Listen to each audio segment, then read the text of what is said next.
ሰላም ሰላም ክቡራት ኣሕዋት ሰላም ዲኹም ሰላም ናይ እግዚኣብሔር ንዓኹም ይኹን ኩሉ ኩርናዓት ዓለም ደለኹም ከምቲ ኣነ ሰላም ደለኹ ሰላም ክትህሉ በዓልቲ ሙሉእ ተስፋየ ምሳኹም ደለኹ ሓፍትኹም መሓሪቴ ናይ ሎም መደብ ካፍሊ ብድበለት ካብቲ ናይ ቅድሚ ሕጂ ተቕርበ ዝነበርኩ ኮይና ኣብ ሂወትና ብጣዕሚ ኣገዳሲትን ሓጋዚትን ዝኾነት ማለት ኣብ ጉዕዞ ሂወትና ነምፅኦ ለውጢ ዕብየት ኮታስ እቲ ሓጋዝን ሃናፅን ክኾነና ይኽእል ንብሎ ኣብ ሂወትና ብኸመይን ኣበይን ወይም ድማ እንታይ እንተገበርና ኢና እቲ ለውጢ ዝርከብ እቲ ናይ ዕብየት ዝርከብ ትብል ዝሓዘት እያ ናብኣ ከብለኩም እየ ለውጢ ኣብ ጉዕዞ ሂወት ምርጫ እዩ ሂወታዊ ጉዕዞና በቲ መዓልታዊ እንገብሮ ውሳኔታት እዩ ቅርፂ ዝሕዝ እንገብሮ ምርጫ ዓብዪ ይኹን ንእሽቶ ነቲ እንኸዶ ኣንፈት ጉዕዞና ይቆርፆን ይመርሖን እዩ ዋላ ሓደ ነገር ማለት ኮፍ ኢልካ ገለ ዘይምስራሕ እውን ምርጫ እዩ ምክንያቱ ኣብ መቕራፅ መፃኢና ሂወትና ዓብዪ ታራ እዩ ዝፃወት ስለዚ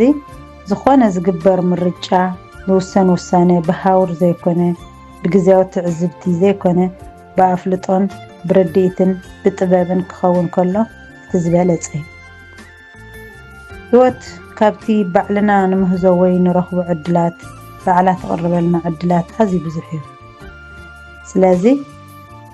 ንመርፆም ወይ ንወስዶም ዕድላት ዓብዪ ታራ ዘለዎ ገለገለ ዕድላት እኮ ኣብ ምርጫ ዘይኣቱ ግን ግድን ክንመርፆም እንተሃለዉ ዝበዝሑ ዕድላት ግና ክንመርፆምን ክንውስንን ዓብዪ ፍልጠትን ትብዓትን እዩ ዝሓትት ንሓደ ሓድሽ ነገር መሪፅካ ክትገብሮ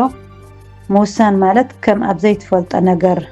እናረገፅካ ናብ ዘይትፈልጦ ቦታ ምጓዓዝ ማለት እዩ ነዚ ዝኸውን ግድን ዝገብሮ ሓደ ግዜ ዝሓሸ ነገር ንምርካብ ንምቸት ወይ ንውሕስነት ኣብ ሓደጋ ኣእቲኻ ስለ ዝርከብ እዩ ዝሓዝናዮም ወይ ኣብ ኢድና ዘለው ዕድላት ክንከስሮም ከለና ከተዓሰና ከሎ ንጅምሮም ዕድላት ድማ ናብ ዕብየትን ዓወትን ዘብፅሑ ስለ ዝኾኑ እዩ ስለዚ ንዘጋጥመና ዕድላት ሸለል ከይበልና ክንጥቀመሎም ምኽኣል እዩ ለውጢ መስርሕ ማለት ዘይተርፍ እዩ ዝኾነ ለውጢ ከይገበረ ከም ቀደሙ ዝፀንሕ የለን ለውጢ ምቕባልን ምስ ለውጢ ምኻድን ምጓዓዝን ንውልቃዊ ይኹን ሓበራዊ ዕብየት ኣዝዩ ኣገዳሲ እዩ እንተይ ዘይተለዊጥና ግን እቲ ለውጢ ገዲፍና ክኸይድ እዩ ሓደ ግዜ ብምርጫና ለውጢ ክንፈጥር ንኽእል ኢና ካልእ እዋን ድማ ለውጢ ካብ ቁፅፅርና ወፃኢ ዝኾነ ኩነታት ዝመፅእ እዩ ምስዚ ለውጢ ብኸመይ ከም ንላማመድን ብኸመይ ነማእዝኖን ኣብ ሂወት ዓብዪ መቕይሮ እዩ ዝፈጥር ወይ ዘስዕበልና ከመይ ጌርና ኣብ ረብሓና ነውዕሎ ከዓ ካብዚ እንመሃሮ ኣብ እንገብሮ ምርጫ ንወስዶ ዕድል ለውጢ ከምፅእ ከሎ ብኸመይ ንስዕቦን ንጥቀመሉን ቀንዲ ረቑሒ ምዃኑ እዩ ዕብየትን ዓወትን ሓጎስን ከይተረፈ መብዛሕትኡ ግዜ ብኸምዚ እዩ ዝመፅእ ሂወትና በዘን ሰለስተ ማለት ምርጫ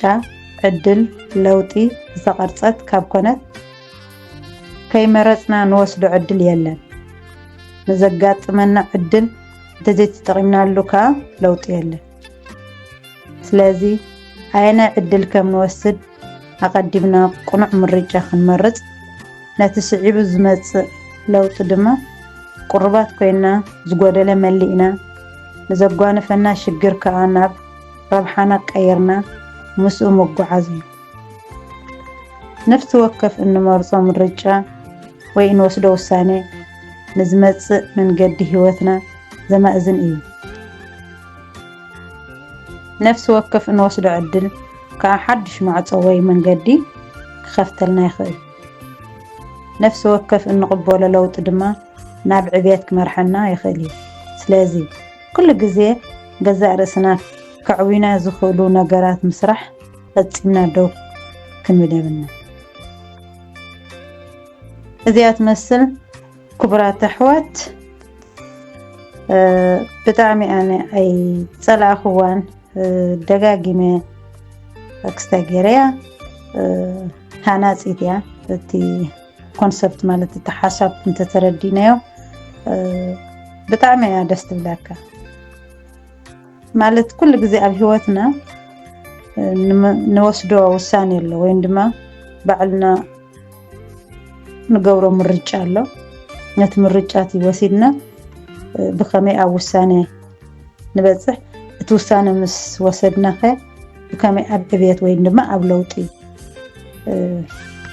ንበፅሕ ንዝብል እዩ እንተፈቲኹማ ላይክ ሸር ሰብስክራይብ ኣይተውሕዱላ